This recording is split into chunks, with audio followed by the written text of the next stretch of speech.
শ্রেষ্ঠ নেতা বঙ্গবন্ধু শেখ মুজিব, মুক্তিযুদ্ধের শেখ মুজিবুর রহমানের ইতিহাস, ফাঁসির মঞ্চে যিনি জীবনের জয় গান গাইছেন, হাসি মুখে বলছেন।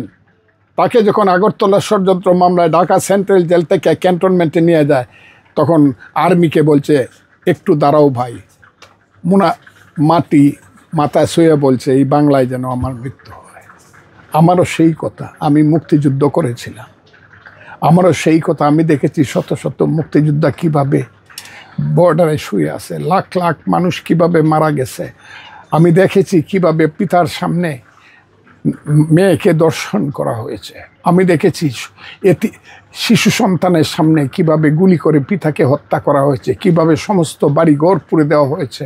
আমার এলাকায়, আমার বাড়ি থেকে 2.5 মাইলের মধ্যে 36 ডালারগাঁও গ্রামের 450 মানুষকে কিভাবে একদিনে গুলি করে হত্যা করা হয়েছে ইটনার ওয়্যারলেস সেন্টারে। আমি সব দেখছি।